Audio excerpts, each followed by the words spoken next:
நீங்கள் பார்த்து கொண்டிருப்பது உங்கள் ஜாஷுவா டிவி. சகல ஜனங்களுக்கும் நற்செய்தி. கடைசி காலத்தில் தேவன் தேடும் வாலிபனா நீ? கர்த்தருக்காக எழும்பி பிரகாசிக்க ஆசைப்படுகிறாயா நீ?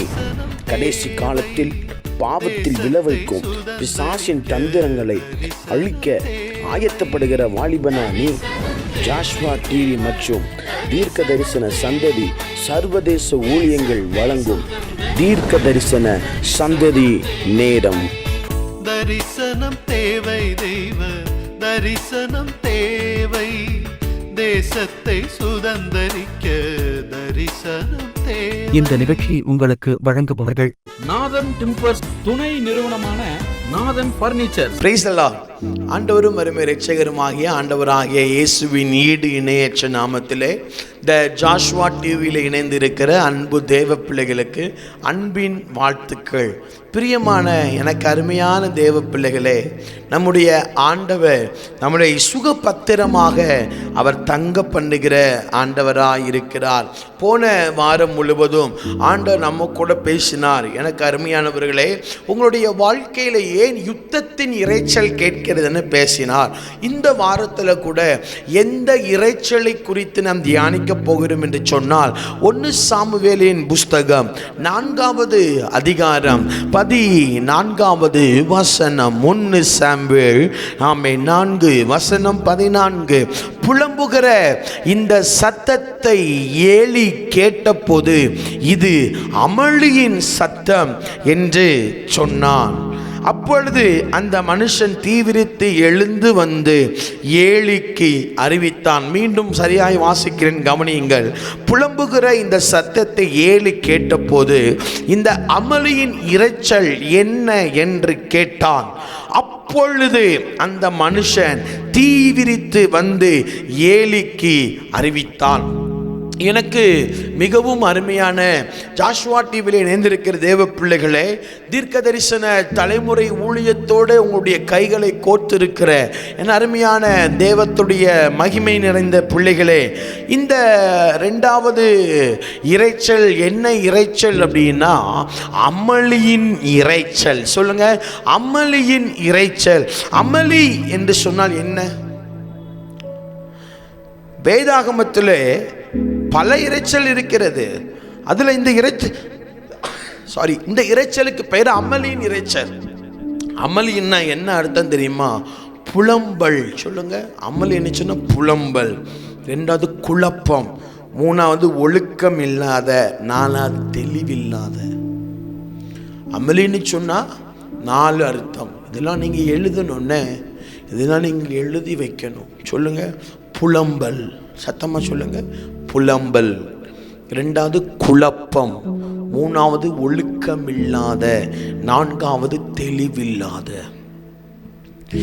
ஏலியுடைய காதிலே ஒரு அமளியின் சத்தம், தெளிவில்லாத ஒரு சத்தம், குழப்பத்தின் சத்தம், புலம்பலின் சத்தம், ஒழுக்கமில்லாத சத்தம் ஏலியுடைய வாழ்க்கையிலே அவன் காதுகளில் கேட்கிறது. பிரியமான தேவ பிள்ளைகளே, நம்முடைய வாழ்க்கையில குழப்பம் இல்லாத காரியம், குழப்பத்தோடு இருக்கிறீங்களா? தெளிவில்லாம இருக்கீங்களா? புலம்பிக் கொண்டே இருக்கீங்களா? ஒழுக்கமில்லாதத்தோடு சூழ்நிலையோடு இருக்கீங்களா? அதுக்கு பேர் தான் அமளியின் இரைச்சல். குழப்பமான சத்தம் கேட்குது பாஸ்டர், ஒழுக்கமில்லாத சத்தம் கேட்குது பாஸ்டர்.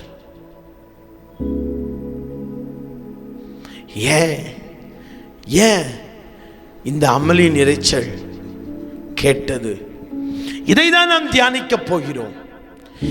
ஏன் ஏலியின் காதுகளுக்குள்ளாய் இந்த அமளியின் இரைச்சல் கேட்டது? திருப்பிக் கொள்ளலாம். 1 சாமுவேலின் புஸ்தகம் 4வது அதிகாரம் 2வது வசனம். பெலிஸ்தர்கள் இஸ்ரவேலுக்கு விரோதமாய் அணிவகுத்து நின்றார்கள். யுத்தம் அதிகரித்தது. இஸ்ரவேலர் பெலிஸ்தருக்கு முன்பாக முறியடிக்கப்பட்டார்கள். அவர்கள் சேனையில் போர்க்களத்தில் ஏறக்குறைய 4000 பேர் வெட்டுண்டு போனார்கள். அல்லேலூயா, சத்தமா சொல்லுங்க அல்லேலூயா. இஸ்ரவேல் தேசத்திற்குள்ள இருக்கிறவர்களுக்கும் பெலிஸ்தர்களுக்கும் யுத்தங்கள் நடக்கிறது. இப்போ பெலிஸ்தருக்கும் இஸ்ரவேலருக்கும் யுத்தம் நடக்கும் பொழுது யுத்தம் அதிகரிக்கிறது. பெலிஸ்தர்களுக்கு முன்பாய் இஸ்ரவேலர்கள் தோற்கடிக்கப்பட்டு 4000 இஸ்ரவேலர்கள் மரித்து போகிறார்கள். உடனே ஒரு தோல்வி வந்த உடனே இந்த ஜனத்திற்கு ஒரு குருட்டு புத்தி வருகிறது. என்ன புத்தி? குருட்டு புத்தி. என்ன தெரியுமா? அடுத்த வசனத்தை நீங்க அப்படியே வாசிக்க ஆரம்பிங்க. ஜனங்கள் 1 சாமுவேல் 4:3 பாருங்க. ஜனங்கள் திரும்ப பாளையத்திற்கு வந்த பொழுது இஸ்ரவேலின் மூப்பரானவர்கள், இன்று கர்த்தர் பெலிஸ்தருக்கு முன்பாக நம்மை முறியடித்தது என்ன? சீலோவில் இருக்கிற கர்த்தருடைய உடன்படிக்கையை கொண்டு வருவோம், அது நம்முடைய பகைஞரின் கைக்கு நம்மை ரட்சிக்கும்படி நம் நடுவிலே வர வேண்டியது என்றார்கள். அப்படியே கேருபீன்கள்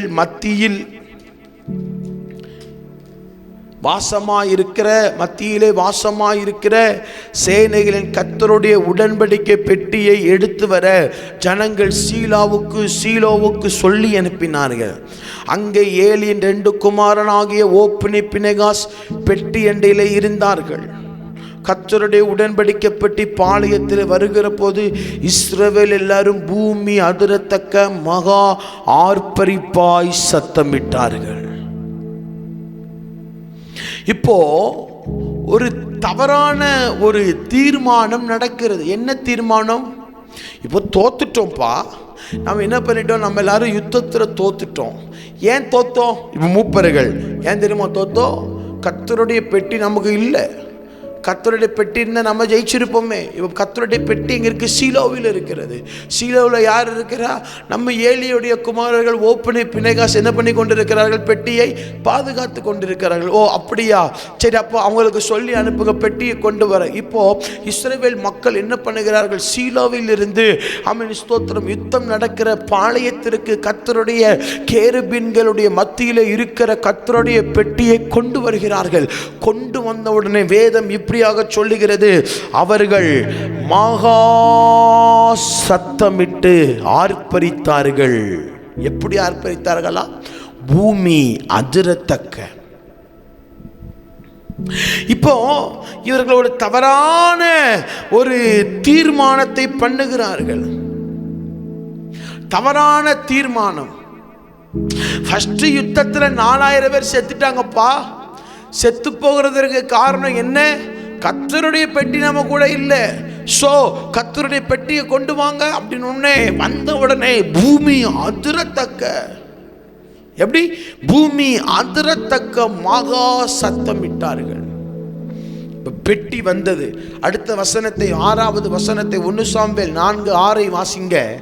அவர்கள் ஆர்ப்பரிக்கிற சத்தத்தை பெலிஸ்தர்கள் கேட்டபோது எபிரேயருடைய பாளையத்திலே இந்த மகா ஆர்ப்பரிப்பின் சத்தம் என்ன என்றார்கள். பின்பு கர்த்தரின் பெட்டி பாளையத்தில் வந்ததை அறிந்து கொண்டார்கள். தேவன் பாளையத்திற்குள்ளே வந்தார் என்று சொல்லப்பட்டபடியினால், ஆனால் அவர் வரல. கவனித்து கேளுங்க.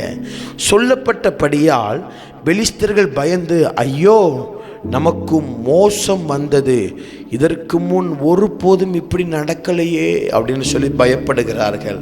ஐயோ, அந்த மகத்துவமான தேவர்களின் கைக்கு நம்மை தப்புவிப்பவர் யார்? எகிப்தியரை சகலவிதமான வாதைகளினாலும் வனாந்தரத்திலும் அடித்த தேவர்கள் இவர்கள் தானே. பெலிஸ்தரே, திடன் கொண்டு புருஷரை போல நடந்து கொள்ளுங்கள். எபிரேயர் உங்களுக்கு அடிமைகளாக இருந்தது போல நீங்களும் அவர்களுக்கு அடிமைகளாக புருஷராயிருந்து யுத்தம் பண்ணுங்கள் என்று சொல்லிக் கொண்டார்கள். இப்போ நல்லா கவனிங்க. கர்த்தரை குறித்து யாருக்கு பயம் உண்டாயிருக்கிறது? பெலிஸ்தியர்களுக்கு. இப்போ இந்த பெலிஸ்தர்கள் என்ன சொல்கிறாங்க, ஐயோ இதுக்கு முன்னே இப்படி ஒரு நாளும் நடந்தது இல்லையே, இந்த எபிரேயருடைய தேவன் ரொம்ப மகத்துவமானவர் ஆச்சு, இவர் எகிப்தில் ஜனங்களை வாதைகளை கொண்டு வெளி தேசத்தை நடுங்க பண்ணினாரே, எகிப்தியர்களை வனாந்தரத்தில் கொன்று போட்டாரே, இவர் பெரிய தேவன் அல்லவா, இவர் மகத்துவமான தேவன் அல்லவா, இவரிடத்தில் நம்ம எப்படி போய் நிற்க முடியும் அப்படின்னு பயப்படுகிறார்கள். அவர்கள் பயந்தாலும் அவர்களுக்கு ஒரு சத்தம் பேசப்படுகிறது, இல்லை பரவாயில்லை இருக்கட்டும், நம்ம குழந்தைகளைப் போல் இராமல் புருஷர்களைப் போல இருப்போம், நம்ம புருஷர்களைப் போல இருந்து யுத்தம் பண்ணுவோம் அப்படின்னு சொல்லி வேதம் சொல்லுகிறது. அவர்கள் தன்னைத்தானே பேசிக்கொண்டு புருஷராயிருங்க என்று சொல்லி கொண்டார்கள். அந்த 10வது வசனத்தை நீங்கள் வாசிங்கன்னா, அப்பொழுது பெலிஸ்தர் யுத்தம் பண்ணினார்கள், இஸ்ரவேல் முறிந்து அவரவர் தங்கள் கூடாரங்களுக்குள்ளே ஓடி போனார்கள், மகா பெரிய சங்காரம் உண்டாயிற்று, இஸ்ரவேலில் 30,000 காலாட்கள் விழுந்தார்கள். இந்த இஸ்ரவேல் ஜனங்கள் என்ன நினைச்சாங்க, கர்த்தருடைய பெட்டி இல்லை, அதனால தான் 4,000 பேர் என்ன பண்ணிட்டாங்க, செத்து போயிட்டாங்க. இப்போ சீலோவில் இருக்கிற கர்த்தருடைய பெட்டியை பாளையத்திற்குள்ள கொண்டு வாங்க, நம்ம ஜெயிச்சிடலாம். இப்பவும் பெலிஸ்தர்கள் யுத்தம் பண்ண திடப்படுத்தி கொண்டு யுத்தம் பண்ண மாறாங்க. அப்பளையாவது கர்த்தருடைய பெட்டி இல்லாமல் 4,000, இப்போ கர்த்தருடைய பெட்டிக்கு முன்னாடி 30,000, கூட 26,000 பேர் செத்து, கூட 30,000 பேர் அடிச்சு செத்து போறாங்க. அப்போ என்ன அர்த்தம் அப்படின்னா, இந்த கால சூழ்நிலைமையில இந்த அதிகாரத்துடைய நாட்களுக்குள்ளாய் போய் சேர்ந்தால் இஸ்ரவேலர்களுக்கும் கர்த்தருக்கும் எந்த சம்பந்தமும் இல்லை. அவர்கள் ராஜாக்களை தெய்வமாய் பார்த்தார்கள், அவர்கள் படைத்தவரை விட்டு படைப்புகளை தெய்வமாக பார்க்க ஆரம்பித்து விட்டார்கள். இப்போ இவங்க சொல்றாங்க, நாம சரியில்லைனாலும் பரவாயில்ல, கர்த்தருடைய பெட்டி காப்பாத்த. அப்படி இல்லை,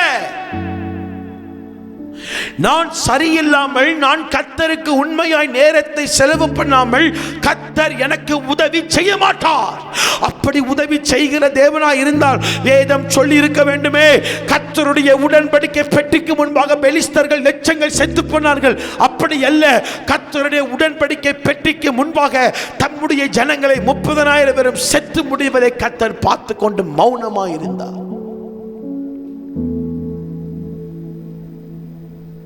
அப்போ நான் கர்த்தரை உண்மையா ஆராதிக்காம, கர்த்தருக்கு உண்மையா என்ன நானே சர்வ அங்க தகன பலி செலுத்தாம, நான் சும்மா பேய்க்கு முன்னாடி பைபிளை காமிச்சாலும் சரி, தலைவானைக்கு கீழே பைபிளை வச்சு படுத்து தூங்கினாலும் சரி, ஜெப எண்ணெயை தலையில தேய்ச்சாலும் சரி, ஜெப எண்ணெயை கலக்கி தண்ணியை குடிச்சாலும் சரி, ஜெப எண்ணெயை ஜெப தண்ணியை வீட்டு முழுச தெளிச்சாலும் சரி, சத்துரு உள்ள வந்துருவான்.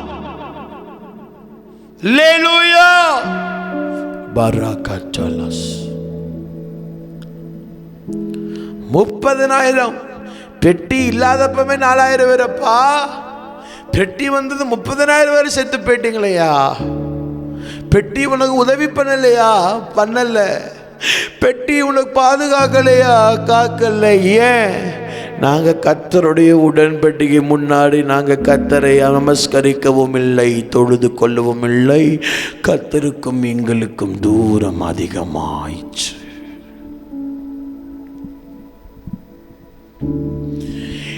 இன்னும் தேவை கிருபை தாருமே. அப்போ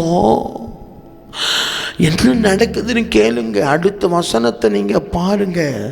11வது வசனம், 1 சாமுவேல் 4:11. தேவனுடைய பெட்டி பிடிக்கப்பட்டது. ஏலியின் 2 குமாரராகிய ஓப்னியும் பினேகாசும் மாண்டார்கள். பென்யமீன் கோத்திரத்தானாகிய ஒருவன் படையிலிருந்து ஓடி தன் வஸ்திரங்களை கிழித்து தலையின் மேலே புழுதியை வாரி போட்டு கொண்டு அன்றைய தினமே ஷீலாவுக்கு வந்தான். அவன் வந்த போது ஏலி ஒரு ஆசனத்தின் மேல் உட்கார்ந்து வழியை பார்த்து கொண்டிருந்தான். தேவனுடைய பெட்டிக்காக அவன் இருதயம் தத்தளித்து கொண்டிருந்தது. ஊரிலே செய்தி அறிவிக்க வந்த அந்த மனுஷன் ஊரெங்கும் புலம்பல் உண்டாயிற்று. புலம்புகிற இந்த சத்தத்தை ஏலி கேட்ட போது இது ஒரு அமளியின் சத்தம்.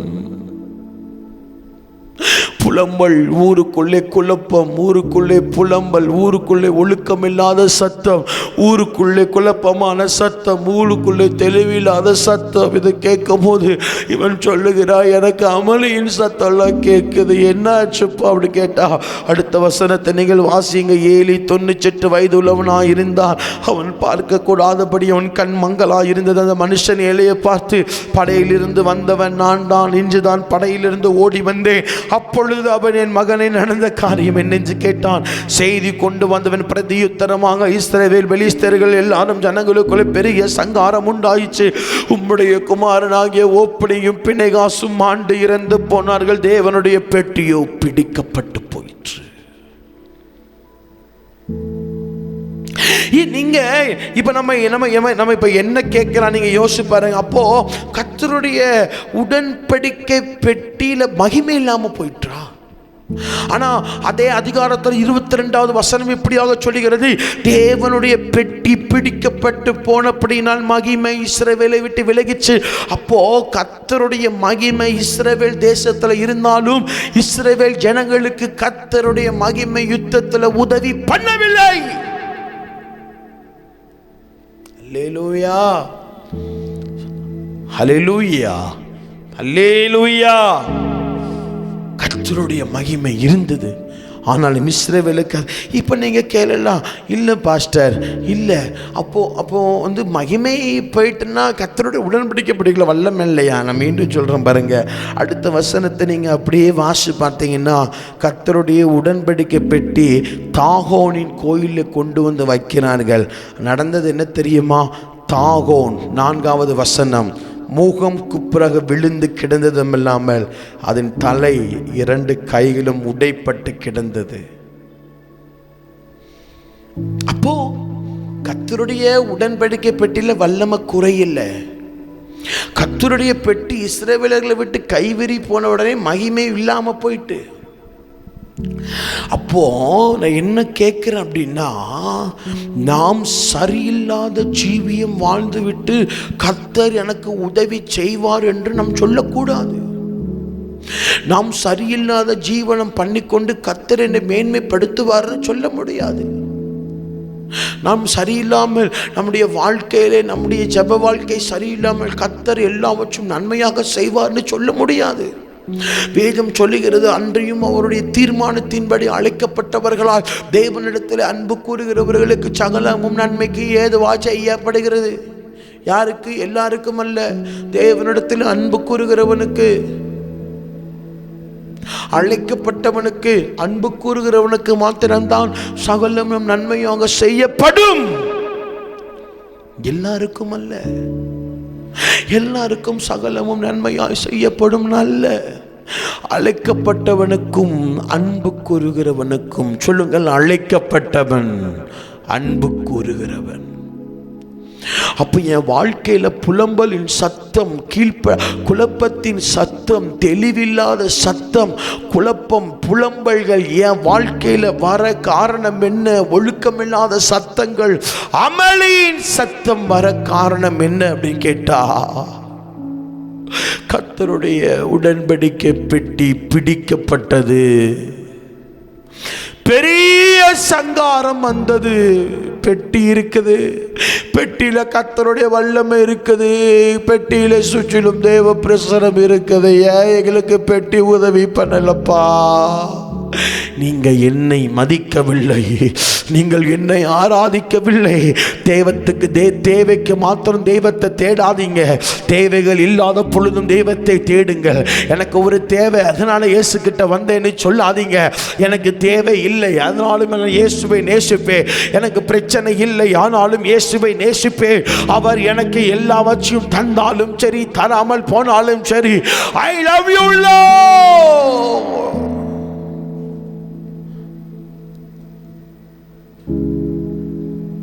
Praise the Lord. சாதாரணமா தெய்வத்தை எடைப்படக்கூடாது, சாதாரணமாய் கர்த்தரை எடைப்படக்கூடாது.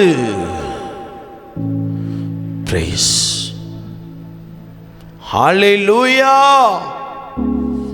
தெய்வத்தை தேடுகிறவர்களுக்கு உதவி செய்வார். அதான் வேதம் சொல்லுகிறது, நீங்கள் கர்த்தரோடு இருந்தால் கர்த்தர் உங்களோடு இருப்பார், நீங்கள் அவரை தேடினால் உங்களுக்கு வெளிப்படுவார். நீ கர்த்தரை விட்டுட்டேன்னு சொன்னா கர்த்தர் உன்னை விடுவார். கை தட்டி கர்த்தரை ஸ்தோத்திரம் பண்ணுவோம். நான் கர்த்தரை தேடினா வெளிப்படுறார். நான் அவரோடு கூட இருந்த என்னோடு கூட இருக்கிற. அப்போ என்ன அர்த்தம்? நீங்க கர்த்தரோடு இருக்க பழகணும். ஜெபத்தில் பழக்கத்தை ஏற்படுத்துங்க. ஜெபத்தில் காத்திருக்கிற பழக்கத்தை ஏற்படுத்துங்க. ஜெபத்தில் அழுது ஜெபிக்கிற பழக்கத்தை ஏற்படுத்துங்க. ஜெபத்தில் அந்நியோ ரகானதீன மல்டி அந்தரபா அதாததீரியா துராபல சபதனா. ஜெபத்தில் முடிஞ்ச அளவுக்கு அந்நிய பாஷைகளை பேசுங்க. ஜெபத்தில் முடிஞ்ச அளவுக்கு டங்ஸ் பேசுங்க. பேச வார்த்தைகள் என்னதுன்னு நாம் தெரியாது, ஆனாலும் தெய்வத்துக்கு தெரியுமா? வார்த்தைகளை வாயில் அருள்கிற பரிசுத்த ஆவியானவருக்கு தெரியுமா? சொந்து போகாதீங்க. கர்த்தருடைய வல்லமை இன்னும் நமக்கு உதவி செய்ய ஆயத்தம். ஏன் ஒரு சில இடத்துல கர்த்தரால் எனக்கு உதவி செய்ய முடியல? ஏன் கர்த்தர்கிட்ட வல்லமை குறைஞ்சு போயிட்டா? ஆண்டவர் ஜாதி பார்க்கிறாரா? இல்லை இல்லை இல்லை. நான் சரியில்லாத பட்சத்தில் எனக்கு பரலோகம் உதவி செய்ய முடியாது. நான் சரியாக ஓடாத பட்சத்தில் பரலோகம் எனக்கு உதவி செய்ய முடியாது. நான் சரியாக ஜெபிக்காத பட்சத்தில் பரலோகம் எனக்கு உதவி செய்ய முடியாது. நான் சரியாக நியாயத்தை கைக்கொள்ளாத பட்சத்தில் பரலோகம் எனக்கு உதவி செய்யாது.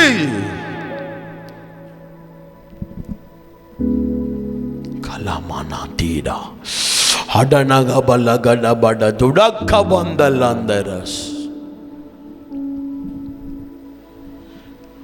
கர்த்தர் இல்லாத இடத்திலே அமளியின் சத்தம் கேட்கும். கர்த்தர் இல்லாத இடத்திலே அமளியின் சத்தம். தேவன் இருக்கும் இடத்திலே சமாதானம் கேட்கும். அல்லேலூயா சொல்லுங்க.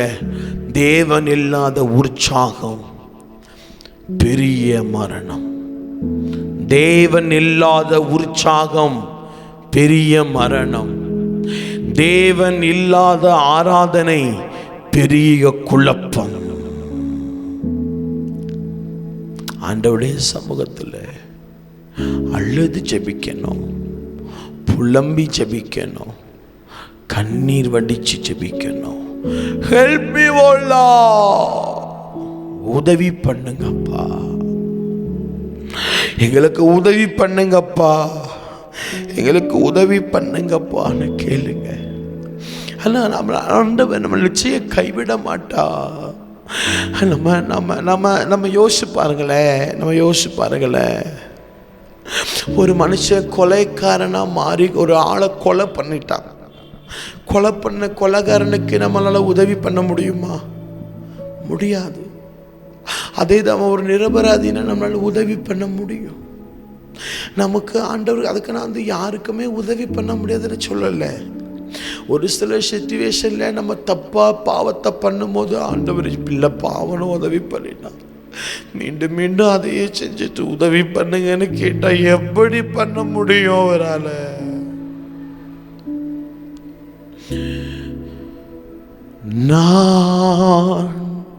நானாகவே வந்து நிற்கின்றேன் பிரசன்னத்தில் வந்து நிற்கின்றேன். நீர் இன்று என்னை ஏற்றுக்கொள்வீரா? ராஜ்யத்தில் சேர்த்து கொள்வீரா? இயேசுவுக்கு இதுதான் தேவை. நானா வந்து நிக்கிறேன். எனக்கு உதவி செய்கிற கண்மலையே, நானா வந்து நிக்கிறேன். குற்றத்தை பொறுத்துக்கொள்ளுங்க. மனுஷங்க கிட்ட வாதாடலாம், கர்த்தர்கிட்ட வாதாட முடியாது இல்லையா? Whole CCTV footage hard disk அவருடைய கையில் இருக்குது. கர்த்தரை ஏமாற்ற முடியாது இல்லையா தங்கச்சி? கர்த்தரை ஏமாற்ற முடியாது இல்லையா சபை? உடபக பலதல தரதிரிய பரண ரதுர பல பபூடியா நமலகே தலந்தல ஷடக மண்டட துடல பிரதேனோர ஸ்ப்ரந்த உணர்மே கண்ட்ரோலா அஷ்லபட ரப்கட தரிதட கபாந்தட தலாஸ். குறைவுள்ள வினைஞ்சு ஒத்துக்கொள்ளுங்க, பலன் தாங்கன்னு கேளுங்க. கத்தர் இல்லாம, கத்தருடைய மகிமை இல்லாம, கத்தர் இல்லாத பாளையம், யுத்த களம், கத்தர் இல்லாத யுத்த போர்வைகள் எல்லாம் தோல்வி, எல்லாம் தோல்வி. இருக்கிற இடத்துல உங்க வாழ்க்கையை கொஞ்சம் கண்ணு மூடி யோசிச்சு பாருங்க. ஏன் பாஸ்டர் நான் ரொம்ப புலம்புறேன், ஏன் பாஸ்டர் நான் புலம்பிக்கிட்டே இருக்கிறேன், என் வாழ்க்கையில புலம்பலின் இறைச்சல் கேட்குது, ஏன் பாஸ்டர் எனக்கு ரொம்ப குழப்பமா இருக்குது, ஊழியத்தை செய்யணுமா, வேலைக்கு போகணுமா, குடும்பத்தை எப்படி நடத்த போறேன், குழப்பமா இருக்குது, இந்த வேலைக்கு போவா, அந்த வேலைக்கு போகவா, கடன் வாங்கி வீடு கட்டவா, கடன் இல்லாம வீடு கட்டவா, எனக்கு குழப்பமா இருக்குது. ஏன் பாஸ்டர் எனக்கு ஒரு ஜீவியத்தில் ஒழுக்கம் இல்லை, ஒழுக்கம் இல்லாம இருக்கிறோம் பாஸ்டர். ஜப ஒழுக்கம் இல்லை, தியான ஒழுக்கம் இல்லை, உபவாச ஒழுக்கம் இல்லை. ஏன் மலாகா பாத்தா என் பாஸ்டர் என் வாழ்க்கையில தெளிவே இல்லை. வேதம் சொல்லுகிறது இயேசு வந்தால் அவன் புத்தி தெளிந்து உட்கார்ந்திருந்தா. என் புத்தி ஏன் இன்னும் தெளியல, எனக்கு ஏன் தெளிந்த புத்தி கிடைக்கல, எனக்கு ஏன் இன்னும் புத்தி தெளிவுடையல, ஏன் எனக்கு வாழ்க்கையில இத்தனை சத்தங்கள், அபலின் இறைச்சல்கள்? காரணம் என்ன தெரியுமா? காரணம் என்ன தெரியுமா? கத்தர் இல்லாத ஆராதனை ஆராதனை அல்ல, தேவ பிரசனம் இல்லாத வார்த்தைகள் வார்த்தைகள் அல்ல. தேவ பிரசனத்தோடு இருந்து ஒரு பாட்டு பாடினாலும் மகிமை வெளிப்படும்.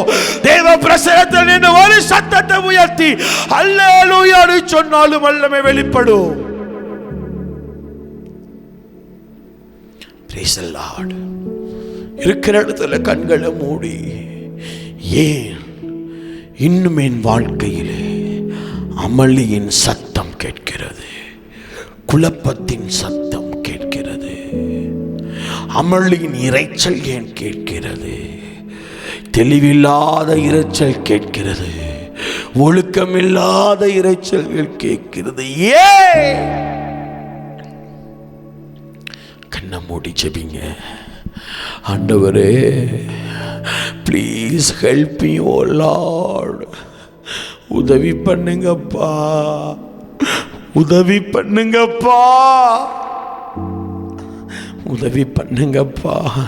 இந்த சத்தத்தை கேட்டுக்கொண்டிருக்கிற ஜாஷ்வா டிவியில் இணைந்திருக்கிற ஒவ்வொரு பிள்ளைகளுக்காக நான் ஜெபிக்கிறேன்.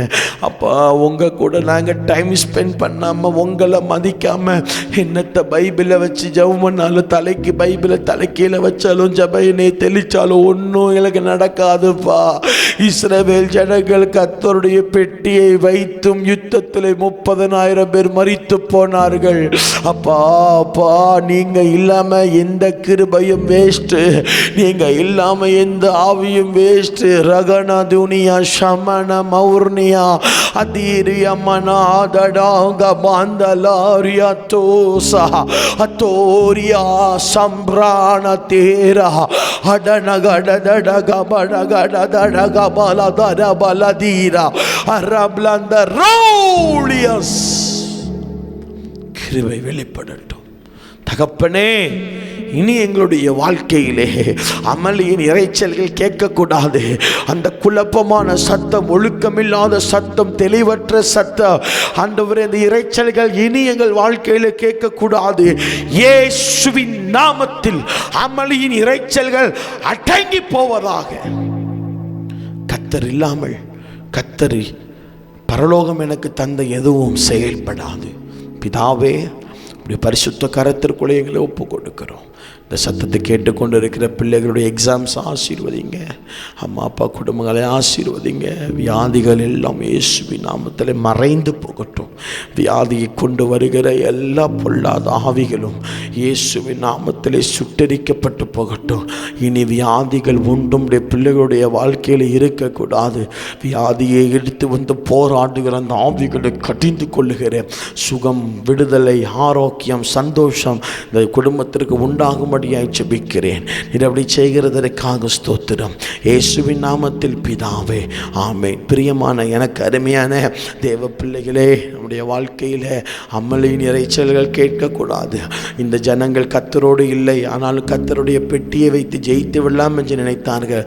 பெட்டியிலே வல்லமை குறையவில்லை, ஆனாலும் கர்த்தர் இந்த மக்களுக்கு உதவி பண்ண முடியவில்லை. 30,000 பேர் மரித்து போவதை கர்த்தர் பார்த்து கொண்டு இருந்தார். ஆகவே ஐக்கியமில்லை என்று சொன்னால் கர்த்தரிடத்தில் ஐக்கியப்படுவோம், எழுப்புதலை காண்போம். மரணாதா இயேசு சீக்கிரம் வரப்போகிறார். வருகையிலே சந்திப்போம். அடுத்த வாரம் நாம் சந்திக்கிற வரைக்கும் தேவ கிருபை, தேவ பிரசன்னம் உங்களோடும் என்னோடும் ஜாஷ்வா டிவியில் இருக்கிற அனைவரோடும் இருப்பதாக. வருகை தாமதித்தால் அடுத்த வாரம் நாம் சந்திக்கலாம். வருகையில் கர்த்தர் முந்திக் கொண்டால் மத்திய வானத்திலே ஒருவருக்கொருவர் ராஜ்யத்தின் மேன்மேலே வைத்து சந்திக்கலாம். பரலோகத்திலே கர்த்தர் நம்மை சந்திக்க கிருபை தருவாராக. ஆமேன், ஆமேன். அடுத்த வாரம் நாம் சந்திப்போம். தேவ பிரசன்னமும் தேவ மகிமையும் உங்களோடு எங்களோடும் இருப்பதாக. கர்த்தர் உங்களை ஆசீர்வதிப்பாராக. ஆமேன். மாப்பிள்ளை வீட்டுக்காரங்க வந்துட்டாங்க. வாங்க வாங்க வாங்கம்மா, வாங்க வாங்க வாங்க.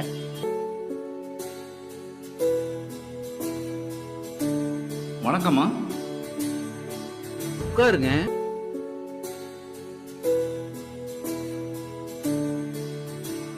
உன்னை கூப்பிட்டு வாமா.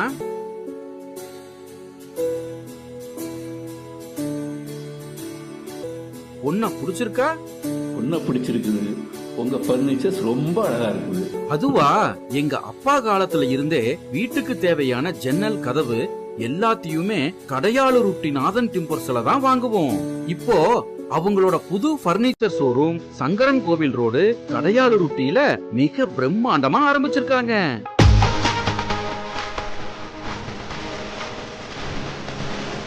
அவங்க கிட்ட நம்ம வீட்டுக்கு தேவையான model furnitures, wood furnitures, dining table, office chair, மர பீரோல், மரக்கட்டில், மெத்தை, அதுபோக எலக்ட்ரானிக்ஸ் பொருட்கள் அனைத்தும் ஒரே இடத்துல இப்போ கிடைக்குது.